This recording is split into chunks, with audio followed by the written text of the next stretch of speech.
Listen, by way of introduction, I'm always amazed that finally, in my opinion, there's no such thing as coincidence. But I was just startled that last Tuesday, I used the phrase, which I haven't used for several years because I've not discussed it for several years, about the white buffalo calf woman. Right. And then the following morning, Daryl sends us this article from the Garden about a white buffalo calf having been born. Incredible. That I submit to you is nothing short of miraculous. The mother was white too, so.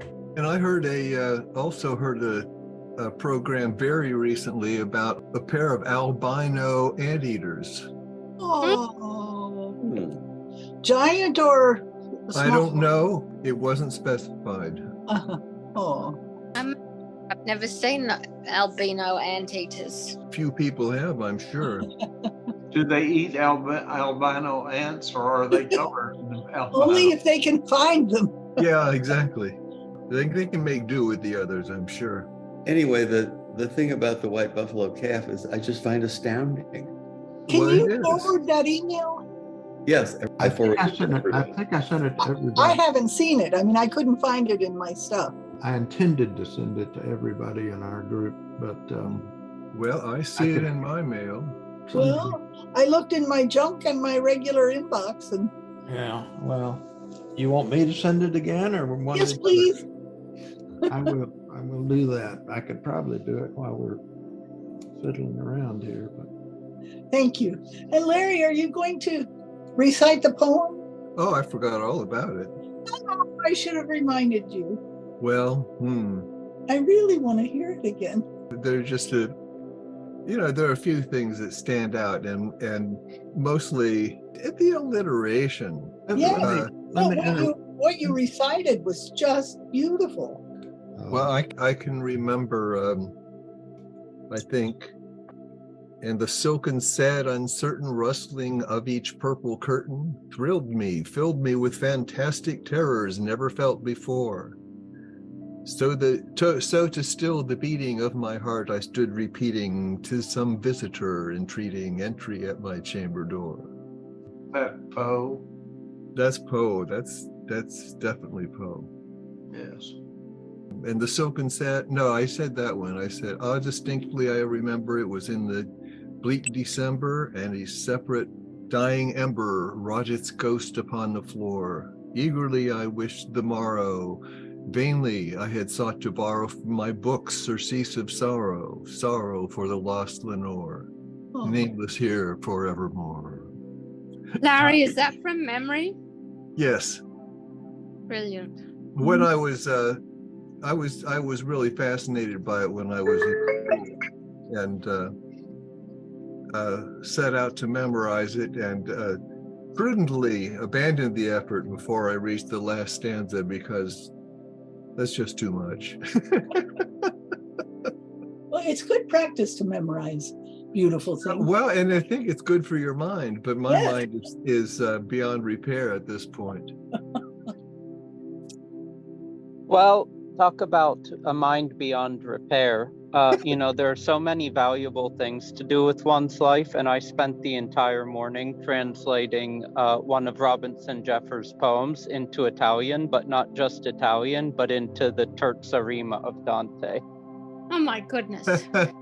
Well, I'm sure it keeps your mind limber. Yeah, it passes the time.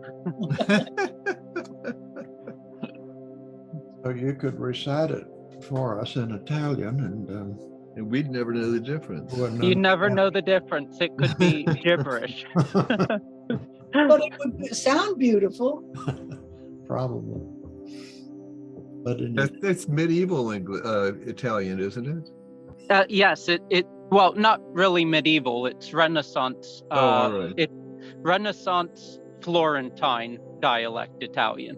Well, I knew it wasn't standard, or what we call standard today. If you want, I could recite the last stanza. Yes, please.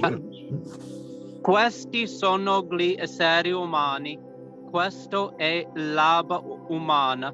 Per quanto mi riguarda, preferirei essere un verme in una mela selvatica piuttosto che un figlio dell'uomo. Ma siamo ciò che siamo e potremmo ricordarci di non odiare nessuna persona poiché tutti sono malvagi e di non stupirci di alcun male poiché tutti sono materiati e di non temere la morte è l'unico modo per essere purificati. Wonderful. Yes, it is. It makes me want to understand it. I could read the original if that would help you understand it, and then you could tell me whether the original or my version is better. Oh, right. But we have pressing matters to save the earth on our agenda, so We do. We do? time is running out. It always is. Yes, it seems to be. Well, I found the rest of the text. I'm not going to recite it all. It's too much. But the next stanza where I left off is, presently my soul grew stronger, hesitating then no longer. Sir, said I, or madam, truly your forgiveness I implore. But the fact is, I was napping, and so gently you came rapping, and so faintly you came tapping at my chamber door, that I scarce was sure I heard you. Here I opened wide the door, darkness there and nothing more. It's an amazing poem. Yeah. I love poems that rhyme. I just think that's wonderful. Not only does it rhyme, but it puts all the rest of it together so masterfully. Yes, yes. But it makes it easier if you are crazy enough to want to memorize it, because of the rhyming and the alliteration. It makes it easier to memorize. It does indeed. Well, I haven't looked at this in a long time. Well, thank you. I appreciate that. Here's one of the big moments. Let's see. Back into the chamber turning, all my soul within me burning. Soon again I heard the tapping, somewhere louder than before. Surely, said I, surely that is something at my window, that is. Let me see then what thereat is, and this mystery explore. Let my heart be still a moment, and this mystery explore. 'Tis the wind and nothing more. Open here I flung the shutter, when with many a flirt and flutter, in there stepped a stately raven of the saintly days of yore. Not the least obeisance made he, not a minute stopped or stayed he, but with mien of lord or lady perched above my chamber door, perched upon a bust of Pallas just above my chamber door, perched and sat, and nothing more. But there is more, of course. Yeah. Yes. I love that poem. Yes, and it's wonderful the way he so often says nothing more, and there is more. Of course, yes, there's always something more. Yes, and of course, and then the raven says nevermore. Yeah. So we have another rhyme there. So question one, is it too soon to start? Too soon for what? Let's see. Oh yes, nothing left to say. Well, wait a minute. Where's Fearless Leader? Oops. The devil? Yes. She's waiting for the cue to start reading question one. I was muted, sorry. That's an unusual thing for the devil to do, I might add. Maybe one of you secretly was saying, "Get thee behind me, Satan." I thought it was just natural follow-up to the raven perched and sat and nothing more. Yeah, maybe in modern times it should be changed to "Mute thee, Satan." So question one, there was recently a panel discussion of what to do when there's nothing left to save. One of the participants said the answer was to pray. Is that a valid answer? Yes. I think it's always valid to pray. Yes. Yeah, exactly. It reminds me of the the story of the monks in the monastery who were worried about the fact that they had the habit of smoking. Oh, I know this, yes. Yes, and they decided they would go and ask the abbot about it, and the one went in and came out visibly shaken, and the other went in and talked to him, and he came out and he was smiling and smoking with the abbot. And the first one said, "I don't get it. You know, he yelled at me, and that's exactly the opposite happened." And the one who came out smoking said, "Well, let's see, what did you ask the abbot?" And he said, "I asked him if it was permitted to smoke while praying." And the other one said, "Ah, I see. Well, I asked, is it permissible to pray while smoking?"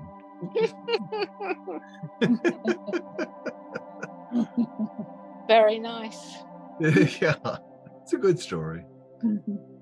So yes, pray is always good, and in fact, in a certain sense, there is nothing else to do. That's right, exactly. I agree. I can't quite get my head around what it means to say there's nothing left to save. What does that? When the whole world goes up in flames, for instance. Let's ask the questioner, what was intended by that? Well, I'm not the one that originally formulated that question, but I think, unfortunately, a lot of times when people say nothing is left to save, well, the fact that someone's asking that means there is something left to save, and probably the person is just a bit too emo at that moment. I think it is, what do you do when you feel there's no hope? Often we pray. It's tempting to pray when we want some kind of outcome, but really it doesn't matter if there's an outcome or not. It's always good to pray and converse with spirit. Exactly. No matter what's going on. Yeah, if something good happens, pray. When something bad happens, pray. Exactly. And if not, still pray. Yes. But Makes it easier to pray when there's nothing else to say. Well, I think we also have to, go into maybe a bit of what is meant by that word pray, because, if you noticed, my name today is the devil, and I'm the devil today because I was specifically called that by a fundamentalist Christian this morning because of something that I wrote. And what I wrote was simply saying that the meaning of religion is interior, not exterior. That one, before they start looking outside at things, has to look inside. And the person said, well, you must be the devil because everything is outside. And so I think, a lot of times when people use the word pray, they mean it in a external facing dualistic sense. When in reality, it should be a dialogue of oneself with oneself, because if you pay attention to the Gospels, it's going to say the kingdom of God is within you. Or if you really understand all of the ancient shamanic faiths and traditions, aside from the gods being an intrinsic reality, there's also an intrinsic reality of each and every one of those multitudinous gods within the very psyche of each individual being. I wonder how he interpreted, and when you pray, go into your closet and close the door. Is that something Jesus said? I think so. Yes, it's from the New Testament. So what was the venue, devil, for that exchange? Was this in writing or face to face or what? No, in writing. Right. Do you know the person? Well, I was trying to be helpful to the person. I was trying to, tell them that, a more because it wasn't between me and this person. It was actually a very fruitful, friendly dialogue between me and someone else. And that someone just sort of interjected in there and basically said, both of you are all wrong, you know, and you particularly, you're the devil. And, you know, I tried at first, I tried to say, you know, here's some reading material and here's stuff about like exoterism versus esoterism. And then the person in response started going on and on and on about all these things and, you know, misquoting scripture and then saying that it was the first time they ever heard the word exoterism or esoterism. And at that point, I said, it's not worth my time to engage with people anymore.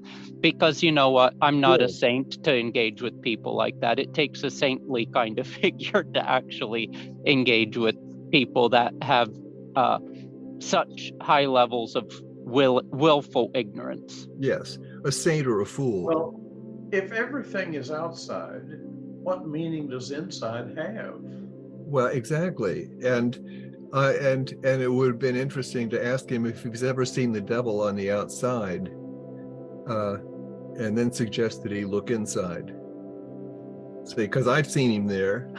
I've seen God there too. Well, I think since we're all playing this game, what I would say in these circumstances is are you sure? That's always a good one. Yes. Where is this sureness? Mm-hmm. Point me to it. Yeah, where is this sureness? Where's this thing that knows that's right? On the other hand, and well, as a former, not fundamentalist at all, but certainly a seeking Christian, I hadn't heard the terms exoterism and esoterism until I met Saddal Bashir.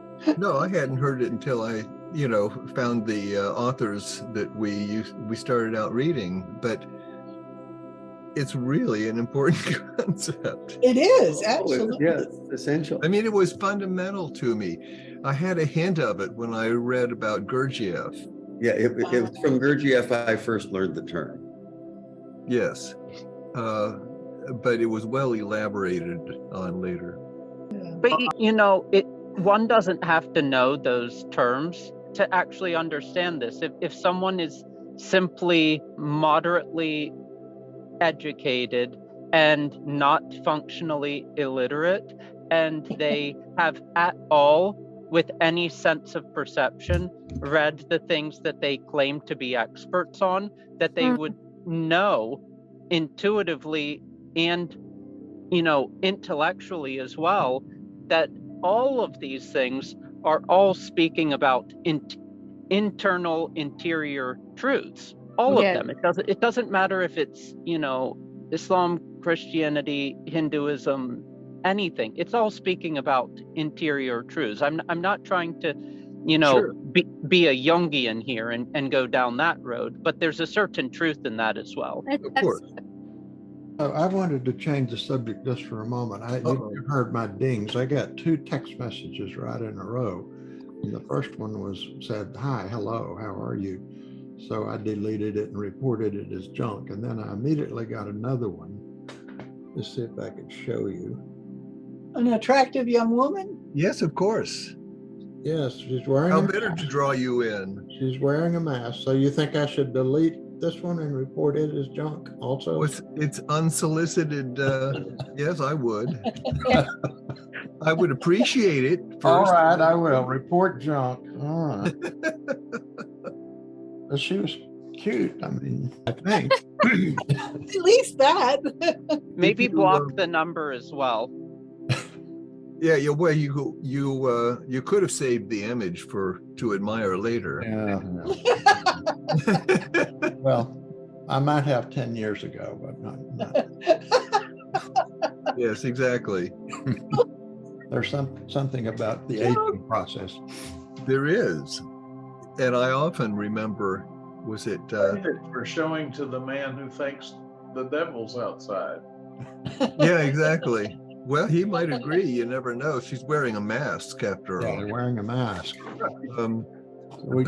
But I often, as I age, remember the thing. I guess it was Socrates, who said, talked about how nice it was to be old because being young is like being chained to a wild man. Yeah. Yes. And I can tell you from experience or experiencing a youth full of hormones that he's quite right. And then hopefully when we're old, we let out the wild man or woman again and play. Yes. Yes, exactly. Yes, indeed. Yes. But this time it's the Dionysian dancer or whatever. We spoke of Dionysius in the last call. Yes, it comes up from time to time.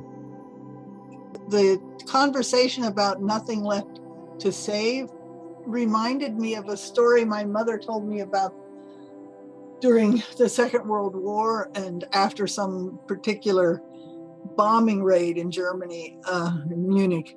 A gentleman she knew who had a store, he sold furniture and carpets, old carpets, beautiful carpets. Oh. And his store was burning. And he and one or two others went in and tried to save what they could, and he came out with a particularly beautiful carpet. And then he and the others were all standing on the sidewalk watching his store just go up in flames. And at one point he sort of shrugged his shoulders and threw that carpet into. Yeah, that's a great story. It's tragic, but a great story. Yeah. Yeah, As a child, I didn't understand it nearly as well as I assimilated it growing up. Right. I made one trip to Munich in 1983, and I was with a friend and colleague, and he had a friend in Munich that he had known for several years, felt about my age. And remember, he took us to 3 or 4 blocks in downtown Munich that was total ruins. Mm-hmm. And he said this was preserved to remind us, Yes. what happened in World War II. And he said, when I was little kids, 10, 8, 9, 10, 12, we just loved to play in these ruins. It was a wonderful place to play. It would be.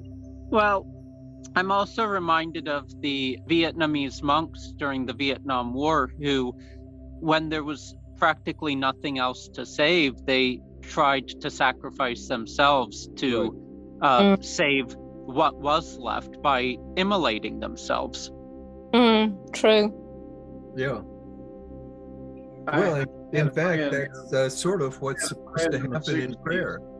Who listening to the accounts of the monks who had killed themselves in Vietnam, he put gasoline on himself and burned himself up. Well, I would aspire to something else, but Was that Chris Jens? Yes. Yeah, I met him a few times with you years ago. Oh. was that in solidarity or what was that? Or does anybody know? Did you say when was that? No, I said, did he do that in solidarity in some fashion, or? Yeah, Well, was the was he- gesture? What? What was the gesture? He burned himself. Yeah. But I mean, but having known the person, why would you think?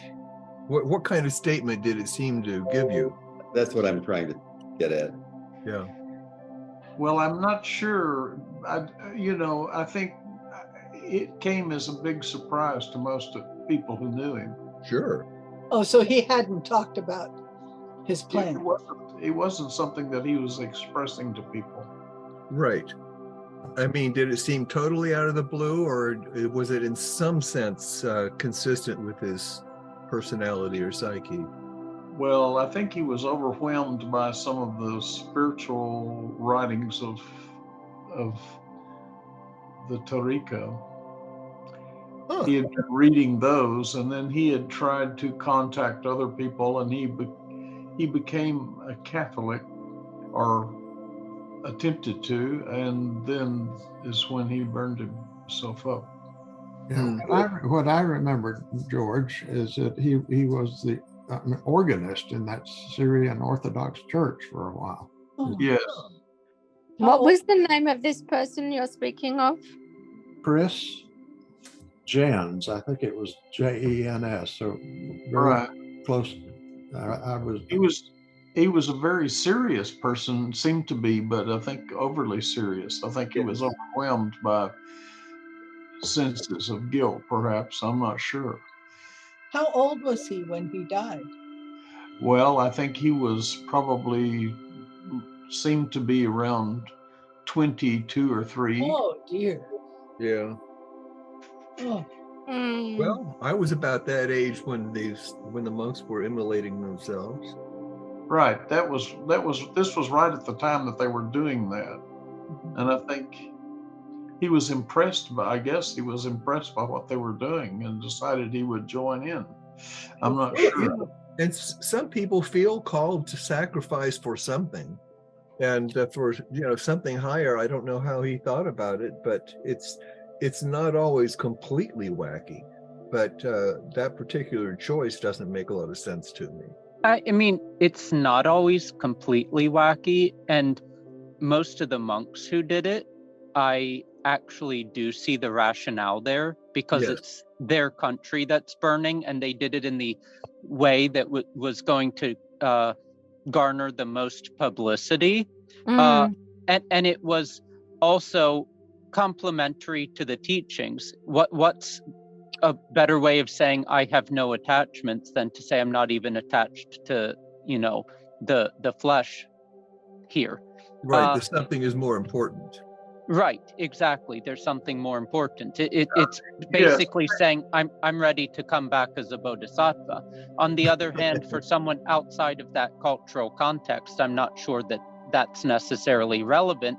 And sometimes if someone does that, it can actually be a sign not of humility, but actually of arrogance. I'm so good to take the sins of the world upon myself. Of course. That sounds very Schuonian, actually. That analysis. Oh, I see. Well, yeah. When he was dying, he wasn't dead at the point of burning, but he confessed his sins to a priest and became a Catholic. But then he died. Yes. It's hard to survive that kind of burn. Beyond being reclaimed and physically. How long after the burning did he live? Well, not very long, and not more than I don't think more than a few days, as far as I know. Of course, I wasn't. This all occurred someplace else. I didn't really know that much about it, except through hearsay of other people that knew him. Oh. Well, he had enough time to contact a priest. Yes. Yeah, I think he was. He was remorseful for what he had done in his life, but maybe overly so to some extent. Sounds like it. But the monks, it's sort of like a voice crying in the wilderness. Right. And if you cry loud enough, maybe somebody will get the message, I guess. Right. It's interesting. I just said that in Buddhist teaching, there are strong sanctions against suicide.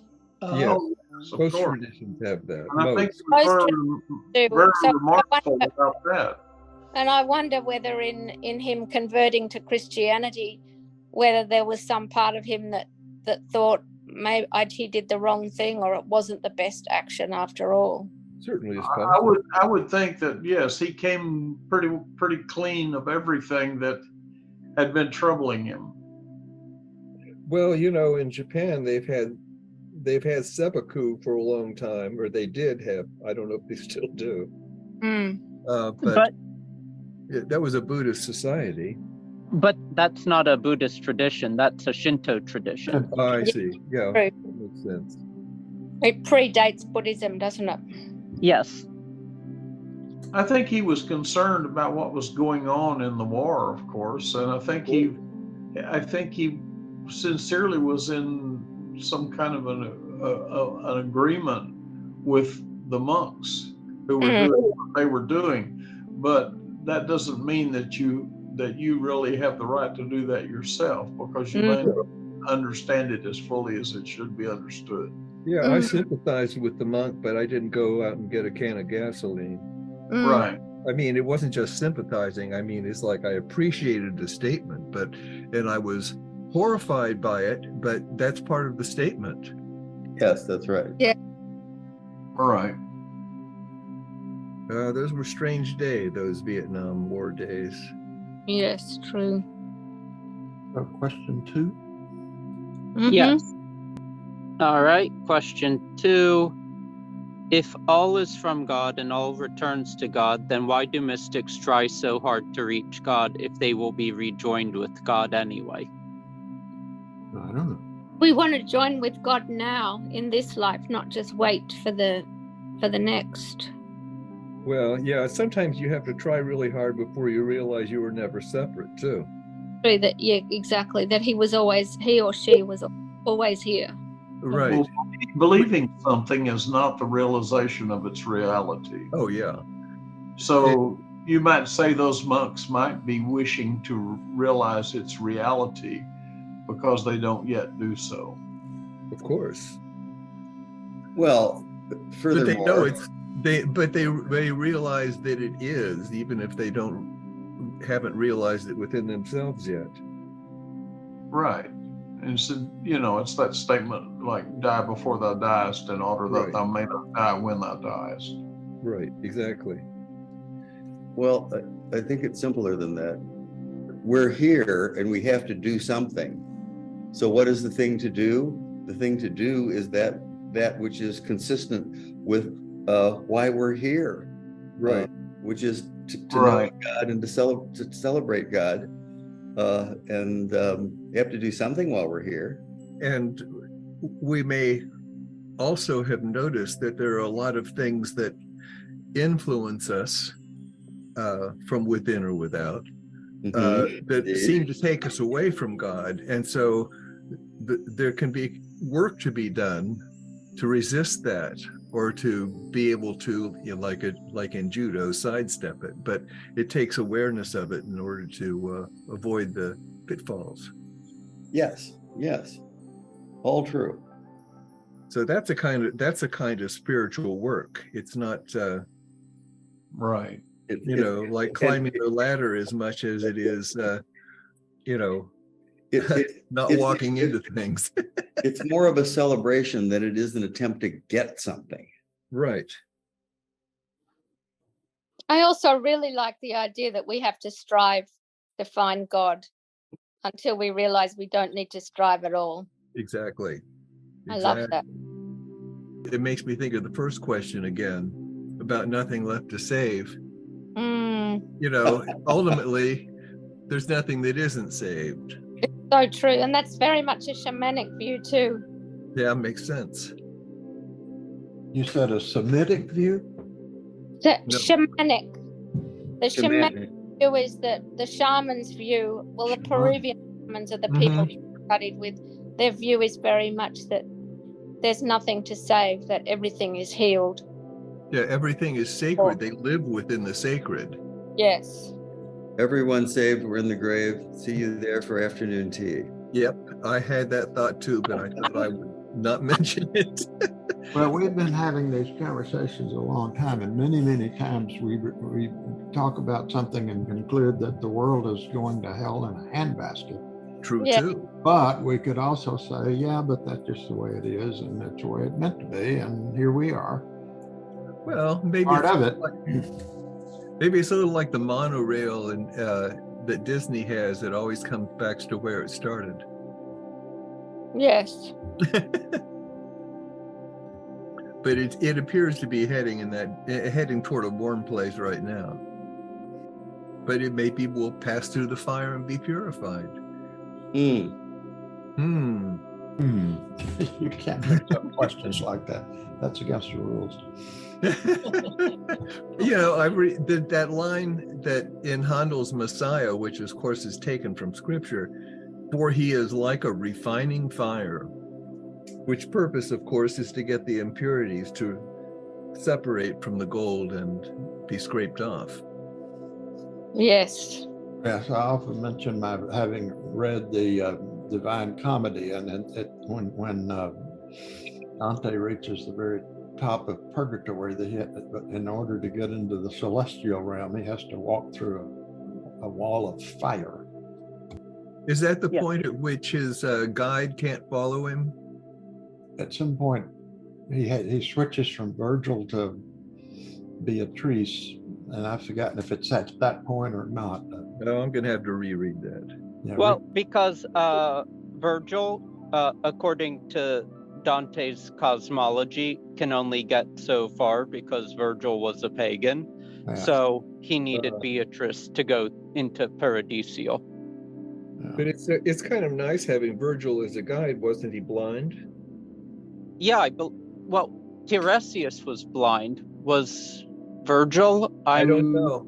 I don't know. Somewhere in my mind, I have a connection with that, but I could be wrong. I don't remember that from the Divine Comedy, but it's been a few years. I know Odysseus's guide in the underworld was Tiresias, and Tiresias was blind. That's good. That's a poem waiting to happen. I even have it on my to-do list. I'm just waiting for the muse. But yeah, speaking about the purifying fire, one of my favorite poems is by Lawrence, and it's called Phoenix. And he says, "Are you willing to be sponged out, erased, canceled, made nothing? Are you willing to be made nothing, dipped into oblivion? If not, you will never really change. The phoenix renews her youth only when she is burnt alive, burnt down to hot and flocculent ash. Then the small stirring of a new small bub in the nest, with strands of down like floating ash, shows that she is renewing her youth like the eagle, immortal bird." Beautiful. Huh. Beautiful. But I think about, people who want a cause. And I think, is there nothing, I remember from the movie, what was that? The Wind and the Lion. Oh, yeah. Is there nothing worth dying for? And they both laugh, or giving up everything for, or losing everything for. And the truth is, if there really is something that is so much more important to yourself than yourself, it is worth dying for, but hopefully it's just a spiritual death. What is the Wind and the Lion? What's the subject of that film? Oh, the King and the Queen. No. The subject is a winter meeting between Henry II and Eleanor of Aquitaine. Thank you. I'm thinking of the movie, not the play. Well, all right. It started as a play. The movie is with Peter O'Toole and Maureen O'Sullivan, and is excellent.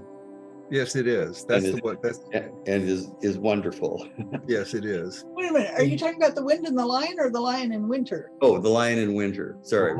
Yes, The Wind and the Lion. The Wind and the Lion is about the kidnapping of. Yes. Yeah, that's right. Just too many lions in this conversation. This is Pedicaris. Thank you, Ted. But Terry, didn't you see that on your way back from Lausanne? Yeah, I saw The Wind and the Lion. Yeah. Which was about Candace Bergen, but I've forgotten. Yeah. Yes. Yeah, but it was in Morocco at the same time as Teddy Roosevelt was president. Yes. That's right. It was beautifully done. It was beautifully done, and I'm remembering now the final scene in which one of the characters said, "Well, here we are, we've lost everything," and the other one says, "Yes, but isn't it wonderful to have something that was worth losing everything for?" Yeah, he says, "Is there nothing worth losing everything for?" And they both start laughing. And that's The Wind and the Lion. Yes. Right. Yes, The Wind and the Lion. The Lion in Winter is also an excellent. Oh, it's wonderful. And it's Katharine Hepburn, I think. Yes, you're right. It is Katharine Hepburn. That nice back and forth between Roosevelt and the Raisuli, the Moroccan warrior, was a fascinating sort of character study between them. Yes. Very nice. And that's the movie that had the inimitable line, "Likey Forky." Yeah. And then "Likey Squeegee." I'm still using that. Yes. If anyone hasn't seen the movie and doesn't know that scene, it's classic because it has people at a meeting with Teddy Roosevelt, diplomats, Formal dinner. Yeah, very formal.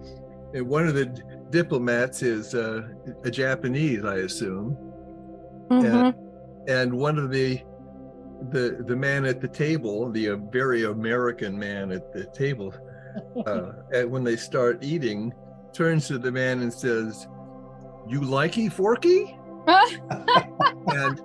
and then right after that, the man gets up and gives this eloquent speech in perfect English. sits down again and turns back to the first man and says, "You likey speechy?" That's great. No, I haven't seen the movie, but I will now have a look. Well, and there's that classic American tendency. I was on my first trip to Russia with a bunch of Americans from the university that I attended in undergrad. And classic Americans, we were at a restaurant and one of the men said to the waiter, "Got any horsky radishki?" Oh, no. Oh, that's awful. Oh, yes. that's so awful. Oh, dear. Yes, we sometimes get wonderful movie recommendations in these conversations. Right. Thank you. Yeah. I watched the wonderful documentary that Terry recommended of the stranger at the gate. Oh, yes. Oh, yes, that was good. That was wonderful. I watched it yesterday. Thank you, Terry. Yeah. Subject matter thereof? It's something, this half-hour film, it's a documentary, got the Academy Award, I believe, for Best Short Subject. It's about the story of an American soldier who did several tours in the Middle East, came back home and decided he was going to blow up a mosque. Oh, I watched that. Yeah. Yeah. Yes. oh. In Muncie, Indiana. Yes. Oh, yeah. In Muncie, Indiana. But instead, no, it becomes a Muslim. Right. Oh my gosh, seriously? Yes. Yes. When was this? He goes to the mosque and he's so warmly welcomed and brought in, to be one of them. And, he abandons the whole idea. Oh my gosh, that's beautiful. A true story. At one point, he ends up being the president of the mosque. He becomes the mosque. Oh, Yeah. Kindness of the people who. God works in mysterious ways. I'd say. I think I saw that on Al Jazeera of all people.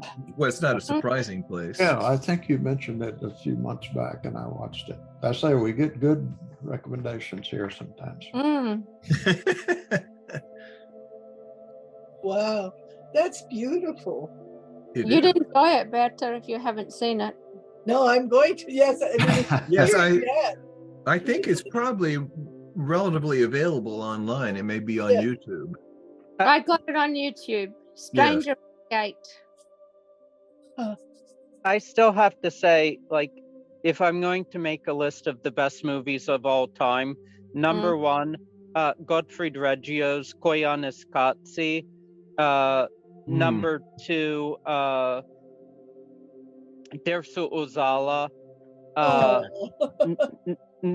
Number three, El Topo, and The Holy Mountain by Alejandro Jodorowsky. And after that, I don't know. Those are certainly, for me, the best. Would you mind sending us a list of those in a little email? Also Andrei Rublev by Tarkovsky. That was the other one I was thinking of. But yeah, just send it to all of us. I'd love to get a list. A viewing list.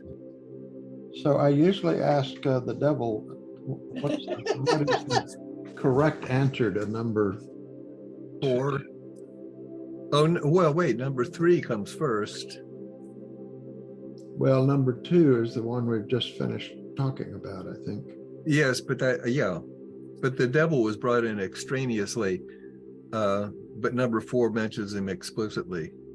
Well, yes, but I'm asking the devil, meaning the woman. Oh, the devil on our little window in the who little looks like a phoenix. Yes. Yes. Yes. Well, sometimes instead of being rejoined to the positive source of light, maybe people will be joined to the source of darkness, i.e. me. Does darkness have a source? Well, you know, they used to think it didn't, but now modern physics says that there is no such thing as empty space. So dark matter actually is far more predominant than sources of light and positive energy. Maybe that says something. Well, the thing is, it's going to turn out how we define light at this point in physics. Because, I mean, the word empty applied to, space and a total vacuum, perfect vacuum doesn't work anymore in modern physics. I'm still quite skeptical of modern astronomy and modern physics. I think they're just, so many speculations. Oh, sure. They're going to be wrong about a lot of things. Yeah. Yes, but then again, what a journey. Then again, I just recently read a short essay by a poet who said, it was a poetic essay basically thanking Einstein and Werner Heisenberg because, their views of physics and uncertainty reopened doors that were closed by the positivists and materialists. Right.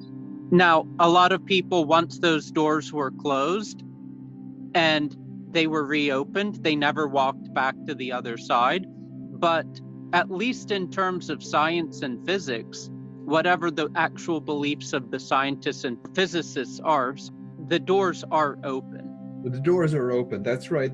There's no longer a wall between physics and metaphysics. It's just a question of whether people are willing to look in that direction. And even in terms of Aristotle, I think a lot of the medieval commentators didn't understand Aristotle very well. Well, a lot of them were working from a translation of a translation of a translation. But really, in the original, and again, you have to understand that Aristotle's texts are just student notes. Now, think about it. You might attend the greatest master, and the notes are only as good as the person taking those notes, and generally that means they're not very good. But even in that case, for Aristotle, there was never meant to be a bifurcation between physics and metaphysics. It all was one. It was just that because there was only so much room on a parchment scroll, they had to be divided into 2 separate books. And that is why it's called metaphysics, i.e. after the physics. Right. There is a distinction to be made, but there is no discontinuity. Yeah. I've always thought meta meant before, but it means after. Yeah, it comes after ortho in organic. I guess I think of it as beyond. And physicist, of course, is Greek for nature. His book on nature and the natural world. Yeah. Then the one that followed it, the metaphysics. Beyond physics. After. And the original Greek term for the soul, psyche, which turned into the modern psyche, actually the origin of that word was butterfly. Oh, is that right? Yes. And so for the most ancient Greeks, they liked to look at the soul as something synonymous with the butterfly, that they used the butterfly as the symbol for the soul. Oh, I love that. That's beautiful.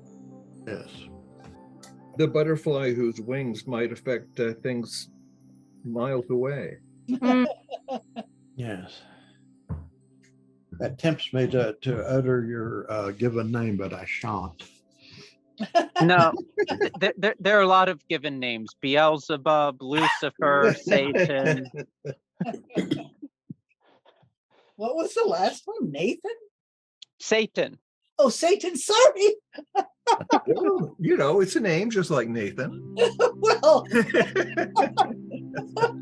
Sorry if I sometimes misspeak things. I actually had to go through years and years of speech therapy in elementary school because I had a speech impediment. So I think I call that a success.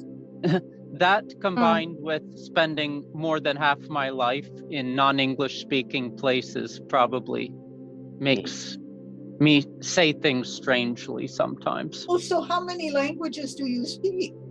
Read quite a few. Speak not that many. Speak Italian, German, Moroccan Arabic, and English. But in terms of reading, I also can add ancient Greek and a few others to that list. And my mother always still read her Greek Bible. How amazing. Yeah.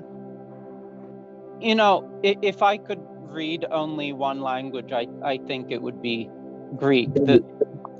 It's so beautiful.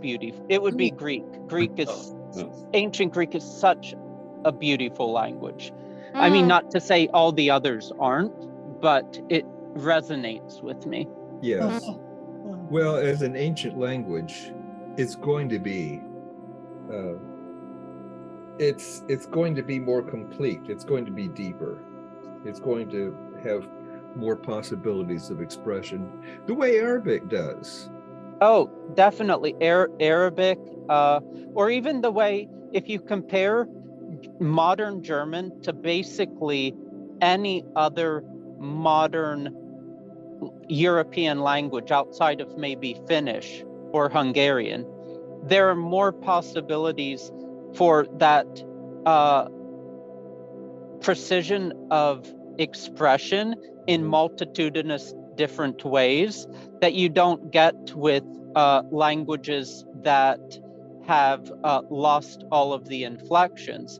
And we really have the Gutenberg Bible to thank for that, because it basically caused modern standard German to keep certain things that most of the other modern languages lost. Though I have heard that some of the dialects have actually lost a lot of that, but I can't say for certain.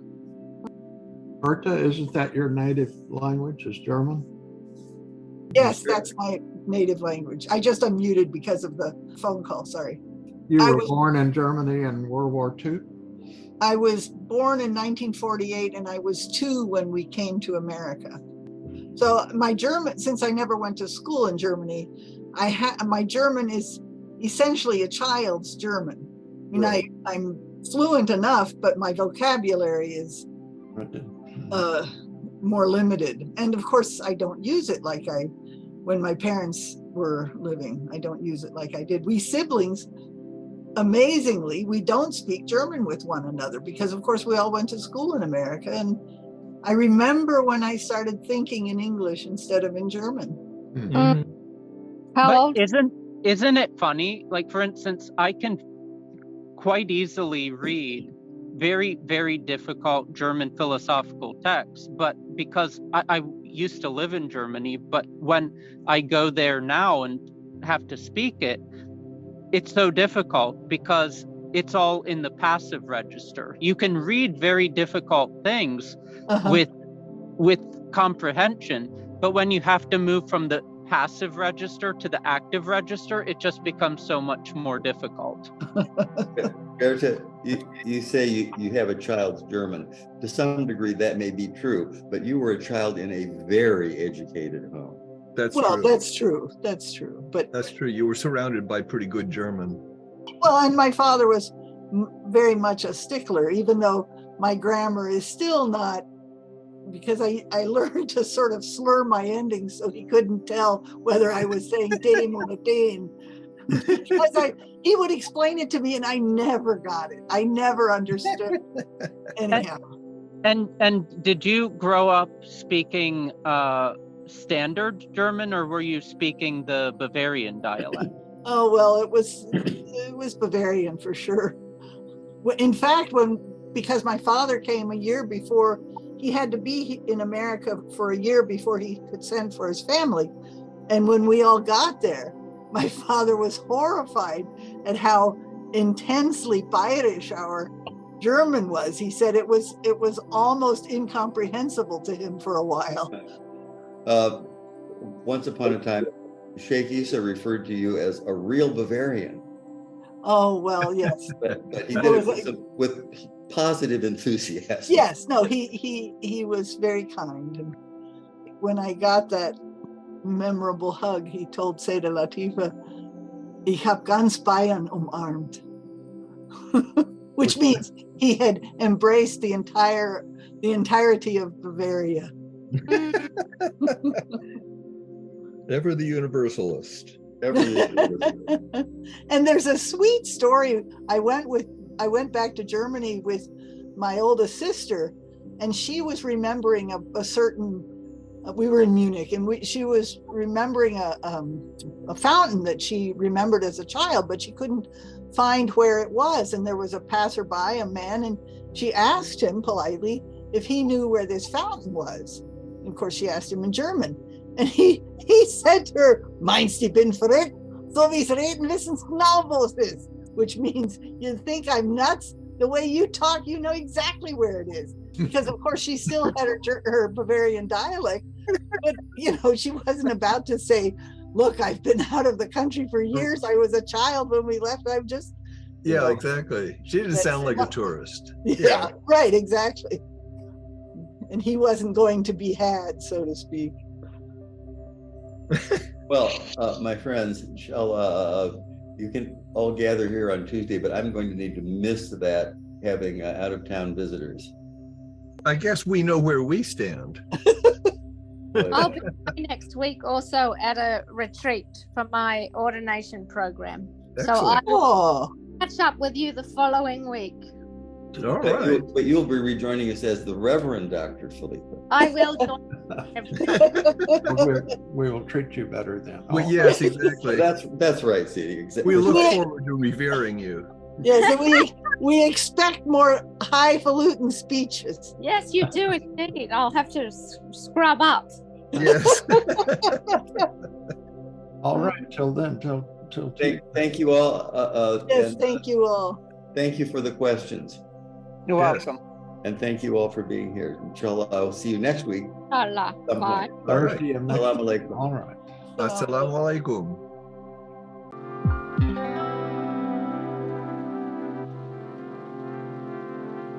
alaikum.